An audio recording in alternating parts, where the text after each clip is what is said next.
నమస్తే తెలుగు రాజ్యంకి స్వాగతం. నేను మీ సంధ్య. ఎదురుగా యుద్ధం చేయలేక, సమస్యకు సంబంధించి సమాధానం చెప్పలేక, అంటే ప్రత్యర్థులు సంధించిన బాణంని ఎలా తిప్పికొట్టాలో తెలియక రూట్ మారుస్తూ వాళ్ళు ఉన్న స్థాయిని ఇప్పటికే దిగజారిపోయారు అనుకోండి, ఇంకా ఇంకా దిగజారుస్తూ రోజు రోజు ఆ విలువల్ని తుంగలో తొక్కుతున్నారనడంలో ఎలాంటి అతిశయోక్తి లేదు. ఇప్పటికే మీకు అర్థమైపోయి ఉంటుంది. ఏబిఎన్ ఛానల్ గురించి, ఆ ఛానల్ చైర్మన్ గురించి, రాధాకృష్ణ గారి గురించి మాట్లాడుతున్నాం. ఎందుకంటే మావిగన అంశం తెర మీదకి వచ్చినప్పటి నుంచి కూటమి కూసాలు కదులుతున్నాయన్న దాంట్లో ఎలాంటి అతిశయోక్తి లేదు. ఎందుకు? జగన్మోహన్ రెడ్డి ప్రతిపాదించిన అంశం అలాంటిది. దాన్ని ఎదుర్కోలేక తండ్రి మరణాన్ని తెర మీద తీసుకొచ్చేసి దాన్ని రాజకీయం చేస్తూ జనాల్లో ఏదో జరిగింది అప్పుడు అన్న అంశాన్ని తెర మీద తీసుకొస్తూ దానికి సంబంధించి ఎలాంటి ఆధారాలు లేకుండా మాట్లాడుతూ మసిపూసి మారేడుకాయ చేసిన విషయాల్ని మనం స్పష్టంగా చూస్తున్నాం. ఎందుకు ఇంత తమను తాము కింది స్థాయికి దిగజార్చుకుంటున్నారు అంటే ఏం మూటగట్టుకుందాం అనేసి తెలుసుకునే ప్రయత్నం చేద్దాం. Senior political analyst KS Prasad గారు మనతో ఉన్నారు. ఆయన మాటల్లోనే. ప్రసాద్ గారు నమస్తే అండి. ఆల్మోస్ట్ ఆల్ మీరు పెట్టిన గడ్డికైతే సీరియస్లీ కడుపుకు అన్నం తినే వాళ్ళకైతే కొంచెం బుద్ధి జ్ఞానం అన్న వచ్చి ఒక సహేతుకంగా ప్రజల్ని ఆలోచింపజేసే విధంగా అన్న రూట్ మార్చుకోవాలి. కానీ ఇంకా ఇంకా ఏంటి అసలు ఆ వ్యాఖ్యలు? దేనికోసం ఇదంతా? నేనైతే చూస్తున్నా, రెండో మంగళవారం ఆర్బీఐ బాండ్ల వేలంలో ఎంత డబ్బులు అప్పు తెస్తారని చూస్తూ, ప్రతి శనివారం ఈ పనికి మాలినాడు ఎంత స్థాయికి దిగజారిపోతో చూస్తూ, ఇంతకన్నా ఇంకెంత దిగజారుతాడని చూస్తే అంతకంతా దిగజారి చూపిస్తాడు ప్రతి శనివారం. ఇది నిజంగా జర్నలిస్టులకి దౌర్భాగ్యం అనుకోవాలి. నాకు తెలిసి జర్నలిస్ట్ అన్నవాడు వాడు భయం పడ్డమ్మా. అంతే కదా. అందులో వాడి దగ్గర ఉన్న విషయం ఎప్పుడు ప్రజలకు చెప్దామని టెన్షన్తో చచ్చిపోతూ ఉంటాడు. ఆతృత ఎక్కువ ఉంటుంది. కానీ వీడికి ఆ ఆతృత లేని జర్నలిస్టం ఇది ఒక్కడి దగ్గర చూశాను నేను. అది సన్నాస్తానం అంటారు. సన్నాసుడు చూడు, పెళ్లి చేసుకుంటే బాగుండేమో అని తపన పడుతూ ఉంటాడు. ఎందుకంటే వాడికి ఒక జీవితం భ్రష్టు పట్టిపోయి తిండి దొరక్క ముష్టెత్తుకుని బతుకుతూ ఉంటాడు. దొరక్క సన్నాస మఠాలంపడి తిరిగి సెచ్చన్నోడికి శాత్ తీరి దగ్గర ఎలా ఉంటుందంటే, అబ్బా ఏదోటి బతికి బాగుంటాయి. అందరూ బుద్ధుల్లో కాదు కదా, రివర్స్ అయినా అన్ని అనుభవించారు. సన్నాస మఠం తీసుకున్నాడు ఆయన. ఇది రివర్స్ కదా. ముందు నుంచి ప్రాణాలు తెగించి సన్నాస మఠం అనుకుంటే కుదరదు. ఇప్పుడు యోగి ఆదిత్యనాథ్ ఉన్నాడు చూడు, సన్నాస మఠం అన్ని బాగుంది లాస్ట్కి ముఖ్యమంత్రి అయిపోయాడు. అష్టైశ్వర్యాలు భోగభాగ్యాలు ఇంట్లో ఎలా పడిచినా పర్లేదు. అంతే కదా. అలాంటి తత్వాలు వీళ్ళు ఒక్కడికే చెల్తాయి జర్నలిజంలో. ఫస్ట్ థింగ్, నీకు తెలిసిన విషయం అంటే ఎక్కడైనా మడిసి దాచుకోవడానికి ఏమైనా ఉంటాయి ఏంటి? అంతే కదా. ఆల్రెడీ వివేకానంద రెడ్డి మర్డర్ విషయంలో లెటర్లు రాచమన్నాడు. రాజశేఖర రెడ్డి ఇలాంటి వాళ్ళు అందరు కథలు వింటున్నాం కదా. వాళ్ళని ఏది చేయలేనప్పుడు వ్యవస్థ నిన్ను కూడా ఏమి చేయలేదు అనుకుంటే మాలాటోడు నోటితో మాడతాడు. ఇది ఫస్ట్ గ్రహించుకోరు. అది ఆల్రెడీ ఎత్తిపోతల పథకం అని అందరికీ తెలిసిపోయింది. నువ్వు ఇటు తిప్పి అటు తిప్పి అవతల షర్మిలమ్మని సునీతమ్మని జైల్లో పెట్టేదాకా నువ్వు నిద్రపోవు. ఇది జగమెరిగిన సత్యం. అది నువ్వు షర్మిలమ్మని కూడా జైలు అంటే నీ ఆవేశం ఆపుకోలేకపోతే షేర్ ట్రాన్స్ఫర్లు అవన్నీ ఏమైనా ప్రాణాలు తెగించింది అనుకో, ఈడీ అటాచ్మెంట్లు ఎత్తులు లోపటేస్తారు. అంతే కదా. నీ తెలివి తక్కువతనానికి. నెక్స్ట్ ఈ సునీతమ్మను నువ్వు ఉచకాయించినట్టు ఆవిడ ఉచకాయించలేదు. ఎందుకంటే ఆవిడ రెస్క్యూయర్. ఇద్దరు అక్క చెల్లెలు రెస్క్యూయర్స్ అంటారు. వాళ్ళు నీ బాధితులు. ఆ ఎర్రమాలోకాలకు అర్థం కాక నీ వెనకాతల శాప్ తీర్పినట్టుగా నటిస్తున్నారు. కేవలం తెలుగుదేశం క్రైసిస్ రాగానే వాళ్ళిద్దరూ నన్ను వాడుకుంటావా, నేను ఎంత ఉపయోగపడుతున్నా చూడని దిగుతారు ఇద్దరు పారాచూట్లు వేసుకుని. దానికి తోడు ఎర్రిపైకి మర్రిపై తోడు అన్నట్టు నీ దరిద్రం ఒకటి మాకు. నీ దరిద్రాన్ని మేము భరించడానికి నిన్న నువ్వు పేలిన పేలాపం ఎవడ్రా నీకు భయపడేది? చిచే అనుకున్నాడు కాబట్టి రాజశేఖర రెడ్డి నిన్ను టాలరెన్స్. అంతే కదా. ఇన్ని కొట్టినా దేన్ని కొట్టినా ఒకటి అనుకుని వదలబట్టి రోసయ్య గారు. అలాగే జగన్మోహన్ రెడ్డి మా నాన్నే చిచే అనుకున్నవాడిని నేనే చేయాలనుకుని ఆయన ఆగాడు. అప్పుడే కనుక నీ ఆ ఛానల్లో కూర్చుని పేలుతున్న పేలాపనలకి చిన్న చిన్న ఛానల్లో కూడా సింగులర్లతోనూ సైకోలు గీకోలు మాడుతున్న వాళ్ళందరికీ కూడా వాళ్ళ అధికార ప్రతినిధులు నీ కోర్టుగా ఉండడు జగన్మోహన్ రెడ్డి దగ్గర. వాడి సంవిధానంలో అందరినీ ఆ ఛానల్కి వెళ్ళడం మానేయండి అని చెప్పి అందరి దగ్గర ఆపించి మీ ఇష్టం వచ్చినట్టు చెలరేగిపోవడానికి వెసులు పట్టించిన ఆ కోర్టుగాడు మీ వలన 5 సంవత్సరాలు ఏమీ చేయని జగన్మోహన్ రెడ్డి కనబడవచ్చు. ఒక్కసారి ఆ పచ్చళ్ళమ్ముకున్నడికి మలయాళం సినిమా ఎలా కనబడిందో, ఉక్కిరి బిక్కిరి ఎలా అయ్యాడో చర్మాంకాల్లో రీకలెక్ట్ చేసుకో. ఇది చర్మాంకం ఏదో రంగు వేసుకొని అరవడబడుతున్నావు. కానీ షుగర్ ఎప్పుడు టెస్ట్ చేసినా 650 తక్కువ ఉండదు. Mic testing 1 2 3 any time anywhere 650 తగ్గదు. అంతే కదా. కానీ ఆరాటం ఎక్కువ. పోరాటం లేనివాడికి ఆరాటం ఎక్కువ ఉంటుంది. అది నీది ఆరాటం బ్యాచ్. అది అందరికీ తెలిసి జగమెరిగిన సత్యం. 4 బౌన్సర్లు పెట్టుకుని ఉడతూపులకి ఎవడో తపెలగాలు భయం పడతారేమో కానీ అలాంటి చచ్చిన భయం పడ్డు. ఇంత ఇది ఉన్నప్పుడు చంద్రబాబు నాయుడు గారిని జైల్లో పెట్టినప్పుడు అప్పుడు పెట్టలేదు, కూటమి కట్టేదాకా ఎందుకు ఎదురు చూసుకుంటున్నావు? అసలు నీ దగ్గర ఉన్నప్పుడు అప్పుడే సంధించాలి కదా. 2 విషయాలు చెప్తానమ్మా. నువ్వు ఎక్స్చక్కర్లో ఏలెట్టి కాలెడితే సస్తావు. అది చంద్రబాబు రెడ్డి అయినా లేదు, రాజశేఖర రెడ్డి అయినా లేదు, రోసయ్య అయినా లేదు, కిరణ్ కుమార్ రెడ్డి అయినా లేదు, జగన్మోహన్ రెడ్డి అయినా ఎక్స్క్యూజెస్ లేవు. ఎక్స్చక్కర్లో చేయట్టించిన కార్యక్రమం చంద్రబాబు నాయుడు గారికి చెల్లింది. ఓకే, స్కిల్ డెవలప్మెంట్ కేసు చూసుకో. మనం జర్నలిస్టులకు అర్థమవుతుంది. నీకేంటి చదువు సంజయ్ లేని యాబ్రాస్ బ్యాచ్ కాబట్టి నేను చేయలేను. అంచేత అలాంటిది ఏదైనా నువ్వు దమ్ము ధైర్యం ఉంటే, లిక్కర్ స్కామ్ అని అడవాడు చేసావు, రంగులని స్కామ్ అని చచ్చావు, ఆడుదాం ఆంధ్ర అని చచ్చావు, రుషికొండ భవనాలని చచ్చావు, సచివాలయ భవనాలు ఇటన్నిటి మీద పడి చచ్చావు, ఏటి సాధించావు? ₹1 పట్టుకోలేదు. నీ ఛానల్లో ఆఖరికి ఆ దొంగ నోట్లు డబ్బాలు జరాజ్ డబ్బాలు అన్ని అడవాళ్ళు చేసినా ఆ రాజకేష్ రెడ్డికి బెయిల్ వచ్చింది, బయటే ఉన్నాడు. అంతే కదా. ఎంతమందిని వాడు? విజయసాయిరెడ్డిని వాడు వాడు నోడితే పాపం వాడినోడికి వాడిని అంత అడవాడు చేసినోడికి ఏడ్రబయ్యా లెక్కర్ కేసు అయితే మాట్లాడు. సరౌండింగ్ లో అసలు టచ్ అక్కడ దాకా. ఇప్పుడు అడ్వకేట్ రజని ఒక మాట ఉంది, ఇంత అడవుడు చేశారు కదా సార్, అసలు జగన్మోహన్ రెడ్డి గారిని టచ్ అన్న చేయగలిగారా అనేసారు. అదే చెప్తున్నానమ్మా. ఇప్పుడు ఒక లెగసీలో ఒక ముఖ్యమంత్రులని చాలా మందిని చూసాం. ఒక కిరణ్ కుమార్ రెడ్డి అక్బరుద్దీన్ టచ్ చేసి చూపించాడు. అవును, దాని పర్యవసనం కాంగ్రెస్ బూడిద బుస్సి అని చూసుకో. చంద్రబాబు గారిని టచ్ చేశారు, 11కి పరిమితం చేశారు. కానీ కాంగ్రెస్ జరిగినట్టు అది జరుగుతుందని మీ భ్రమంలో ఉన్నారు. ఓకే, ఆ భ్రమలనే పొరలు నీకు అతి దగ్గరలో విడితే ఇంకో 3 నువ్వు గాబరా పడకు. ఇక్కడ కేసీఆర్ బావా అనడం కాదు, బావను పట్టుకు తన్నేరు సినిమా చూపించండి. నీకు తెలుసు కదా బావా పన్నీరు, బావను పట్టుకు తన్నేరు అనేది మేము చదివాం, చూపించారు కూడా కదా. నీకు తనడం అంటే ఊరకొక్కని కొట్టినట్టు కొడుతున్నా కానీ నీకు బుద్ధి రాదన్న విషయం ఈ లేటెస్ట్గా తెలుస్తుంది మాకు. ఎందుకంటే కుక్కదోక వంకర విన్నాం, కుక్క బుద్ధి పోదు తెలుసు కదా నీకు.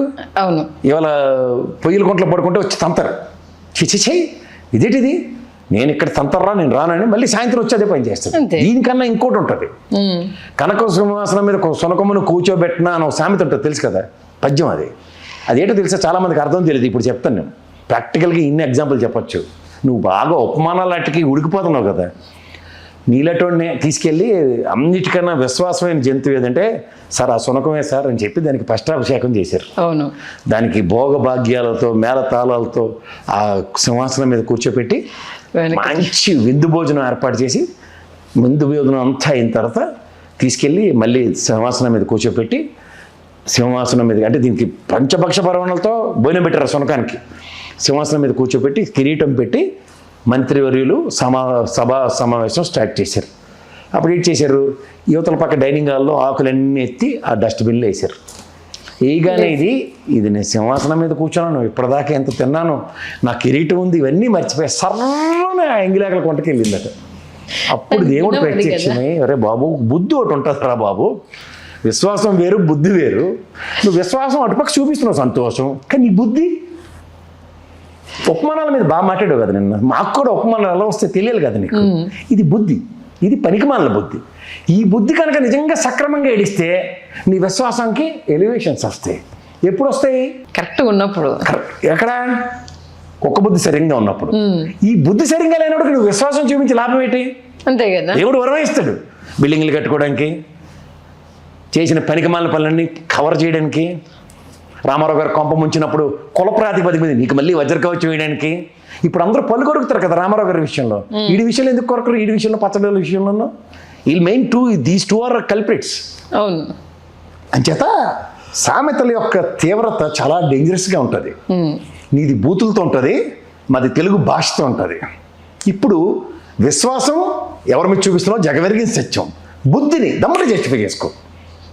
ఈ బుద్ధికి మార్కెట్లో వెలిడిటీ ఉంటే భగవంతుడే మాకే గుణపడని చెప్పాడు. వద్దురా బాబు, విశ్వాసం ఉన్నవాడికి బుద్ధి ఉండదు, అంచేతే వాడిని సింహాసనం మీద కూర్చోపెట్టట్లేదని. నువ్వు సింహాసనం మీద నువ్వు కూర్చోబెట్టిన వాడికి నువ్వు కూర్చుంటున్నట్టుగా నటిస్తున్న ఇద్దరికి క్రెడిబిలిటీ క్వశ్చన్ వస్తుంది వాళ్ళ మార్కెట్లో. దీనికి సమానం చెప్పుదామంటే కష్టం. అది అంచేత శనివారం వస్తే అడ్డమైన చెత్త మాడొచ్చు అనుకుని ఒక లైసెన్స్డ్ వెపన్ అనుకుని బాధపడిపోకు. నీ దగ్గర ఉన్న లైసెన్స్డ్ వెపన్ని సక్రమంగా వాడే దమ్ము చేవ నీ బతుక్కు లేదు. That is a proven lethal for decades together. Office పెట్టి నేడిసిన దగ్గర నుంచి ఇప్పుడు రాస్తున్న రాతలకి క్రెడెన్షియల్సే లేవు. 3వ పాయింట్, ఇవాళ నీకు బాధ అంతా ఎక్కడ వస్తుంది? మావిగన్. నేను మొన్న కూడా చెప్పిన, అరే నీకు మావిగన్ పేరు నచ్చకపోతే మంచి పేరు చేసి చెయ్యి. గ్రేటర్ హైదరాబాద్ జిహెచ్ఎంసీ అంటే హైదరాబాద్ అన్న పదం ఇలా ఉచ్చరించబడుతుంది. మావిగన్లో అమరావతి లేదని ఆక్రందన వెలిపుచ్చుకొని చావు, నీ ససవతంలో అక్కడ బయటపెట్టు. మళ్ళీ కాదు కొసమేరపతి గ్రేటర్ అమరావతి అంటూ మళ్ళీ కవర్ చేసుకోవడం విచిత్రం ఉంది సార్. గ్రేటర్ అమరావతి అని పేరు పెట్టి దాన్ని ఎంఫసైజ్ చేయి, మావిగన్ కన్నా ఇది బాగుందని. కాంట్రడిక్షన్ లేకుండా చచ్చినట్టు అటుపక్క వెళ్ళి ఇక్కడ కడుతున్న భవనాలకి డబ్బులు ఓడిస్తాడు, అప్పులు ఓడిస్తున్నాడు, ఎందుకు తెస్తున్నావు, ఏంటిది? నల్ల రేగడి నేళ్ళు, ఎర్ర రేగడి నేళ్ళు, చెత్తడి నేళ్ళు ఇవన్నీ మనం చిన్నప్పటి నుంచి చదువుకొని చచ్చినవే కదరా. సారీ, నువ్వు చదువు సంజలని అబ్రాసి బ్యాచ్ అని మాకు తెలుసు. చదువుకున్న జర్నలిస్టులకి అయితే పెన్ను తీస్తారు. ఆయన వాడో చూడు దాని మీదే పనిచేసేటట్టు ఆయన బ్రహ్మాండంగా చెప్తాడు. నీరు బయటికి ఎత్తిపోసుకోవడానికి ఇప్పుడు రాజధాని పెట్టుకుంటాం అని మాట్లాడుతున్నాడు ఆయన. రెండోది, నువ్వు నిజమైన జర్నలిస్ట్ అయితే పెన్ను తీసినప్పుడు సిఆర్డి బిల్డింగ్కి ఎందుకు తగలెట్టాం, అలా కట్టాం, కేంద్ర ప్రభుత్వం డబ్బులు ఇచ్చినవి, మళ్ళీ టెంపరీ భవనాలు ఎందుకు అంటున్నాం, కేంద్ర ప్రభుత్వం మొత్తం ఇచ్చి చచ్చిపోతానన్న. అరే భయ్, రాష్ట్ర విభజన చేసినప్పుడు మా ప్రాణాలు తినేసిన ముగ్గురు, ఒకడు సాల్వ్ అవ్వడు, ఇంకోటి జయప్రకాష్ నారాయణ, వీళ్ళందరికీ పెద్ద మొత్తం ఐదులో మాట్లాడినాడు వెంకయ్యనాయుడు. వీళ్ళు ముగ్గురు మాకు నేనైతే రాష్ట్ర ద్రోహులే.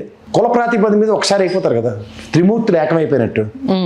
నేను ప్రవచనాలు ఇస్తుంటే కదా జయప్రకాష్ నారాయణ, ఏం సార్ మీరు ఏమైనా గజనీ సినిమాలు ఏమైనా చూస్తున్నారో లేకపోతే టాటూలు వేయించమంటారు, వాళ్ళంతా వేయించమంటే వేయిస్తాం. అలా అసెంబ్లీలో పేరిన అసందర్భ పేలాపాలన్నీ మా దగ్గర ఉన్నాయి, టాటూలు వేయిస్తాం తీసుకొచ్చి. షర్ట్ ఇప్పించుకోవడం మీరు మాట్లాడచ్చు, మాట్లాడుకుంటే చేతుల మీద వేయిస్తాం, లేకపోతే ఎప్పటికప్పుడు అప్డేట్ వస్తుంది కదా. ఏం సార్ వెంకయ్యనాయుడు గారు ఇది చెప్పినవి బాగున్నాయా? తెలుగు భాష పండితులు కోవిదులు కదా మీరు, అంతే కదా. పళ్ళు కోరిక పటాల మన కొట్టడం అనేసి ఇప్పుడు మాట్లాడారు కదా. ఏడు మాట్లాడాడు కవరింగ్. ఆల్రెడీ పవన్ కళ్యాణ్ గారు, చంద్రబాబు నాయుడు గారు, లోకేష్ గారు అందరూ బాగానే కవర్ చేశారు. మీరు కూడా తాపీ మేస్త్రిలోకి వచ్చి మిగిలింది కూడా కవరింగ్లు కోటింగ్లు ఇస్తేనే కానీ పని అవుదా? ఎందుకు సార్ ఈ కుల సమీకరణాలు? చాలు సార్, చాలు, కట్టిపెట్టండి. ఇంకా చిన్నపిల్లలకి పార్కులు కట్టించినట్టు కట్టిస్తారు, వృద్ధాప్యంలో కూడా లాఫింగ్ క్లబ్బులు ఇలాంటివి. తక్కెళ్ళి నవ్వుకోండి, ఉనికించి అట్టుకోకండి. మీకు బీజేపీ కూడా ఆర్థపనులు ఎట్టి ఇంటికి పంపించాడు, అదే కదా. వద్దు ఇంకా మీరు అక్కర్లేదు, అవసరం లేదు అని చెప్పేశారు. ఆ చేసిన స్కామ్లు బయట పెట్టుకుంటే వదిలేసారు, సంతోషించండి. మీకు బండారు దత్తాత్రేయకి శాత్ తీరే టైం వచ్చింది, శాత్ తీరండి. ఎందుకంటే రాజశేఖర రెడ్డి గారిని టచ్ చేస్తే ఎలా ఉంటుంది అనేది గతంలోనే అనుభవం అయింది. ఆయన చనిపోయినా కూడా ఇప్పటికీ ఆయన అభిమాన గణం అనేది జనాల్లో ఉంది అనేసానంటే అంత. రెండు విషయాలు చెప్తానమ్మా. ఒక ఉప ముఖ్యమంత్రి స్థాయిలో తెలంగాణలో శాసించే స్థాయిలో ఉన్న బట్టి విక్రమార్క గారు, తర్వాత వీర విధేయత చాటుకుని ఇవాళకి కూడా కాంగ్రెస్లో స్టాల్ పర్సనాలిటీ అండ్ లాయలిస్ట్గా ఉన్న రఘువీరారెడ్డి గారు, ఇంకా బీజేపీలో ఉన్నాడు ఆయన కూడా మాడిన మాటలు. ఎంతమంది, సాయి ప్రతాప్ గారు, ఎలాంటి పెద్దవాళ్ళైనా నువ్వు కాంగ్రెస్లో ఆ రోజు ఉన్న వాళ్ళు, ఆయన ఎవరు, కన్నబాబు రాజు గారు ఎవరు, ఆయన ఇలాంటి పెద్దవాళ్ళందరూ ఇంటర్వ్యూలో ఏ రోజు కూడా Jaganmohan Reddy is not aware of it అని తప్ప, అంటే నీకు నీ దైద్రగొట్టు బ్యాచ్కి అలవాటు రే అబద్ధాలని ప్రజల్లోకి బ్రహ్మాండంగా పెనట్రేట్ చేయడం. ఎందుకు? విశ్వాసం బుద్ధి రెండు ఉంటాయి. నువ్వు విశ్వాసం చాటుకోవడానికి బుద్ధిని బలంగా పెడుతున్నావు, అది లేదు, లేదు. అది your track record is very clear. అంచేత నువ్వు ప్రయత్నించు, పోయిదేం లే. నువ్వు ఆడవాళ్ళ మీద పడేయడం నువ్వే నేర్చుకున్నావు బీజేపీ దగ్గర నుంచి. తల్లిని చెల్లిని బ్రహ్మాండంగా లైమ్లైట్లోకి తీసుకొస్తున్నావు. సరైన టైంకి పారాచూట్లు వేసుకుని వాళ్ళు కూడా నీకు అనుగుణంగా దిగుతున్నారు. శబాష్. తర్వాత నీ కుల పెద్దలు కూడా బాగా వస్తున్నారు టైమ్లీ. శబాష్ ఆడుకో, ఏం పర్లే. పార్క్ కట్టారు, నీకు ఆడుకో. దానికి జర్నలిజం అని పేరెట్టుకున్నావు, ఆ పార్క్లో ఆడుకో. చాలామంది తరిస్తారు నీ ప్రవచనాలు విని, జన్మధన్యం అయిపోతూ ఉంటుంది. నేను చూశాను, నువ్వు చెప్పిన 4 నిమిషాల 14 సెకండ్లు ఎంతో, ఆ ప్రోమోకే దగ్గర 1,00,000 పైచీలకు వ్యూస్ వచ్చాయి. అయ్యి బాబోయ్, ఇంకా బాగా అని.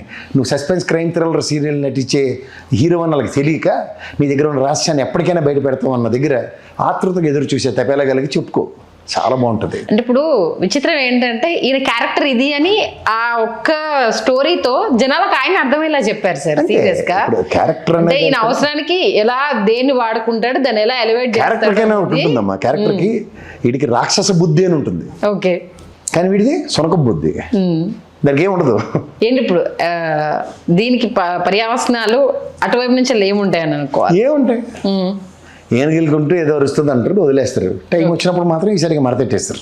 కానీ ఒక మావిగారి అంశాన్ని తిప్పికొట్టడానికి ఇన్ని నాటకాలు ఆడాలా సీరియస్లీ? వీళ్ళ దగ్గర సబ్జెక్ట్ ఉండదమ్మా, సబ్జెక్ట్ చాలా వీక్ ఉంటుంది.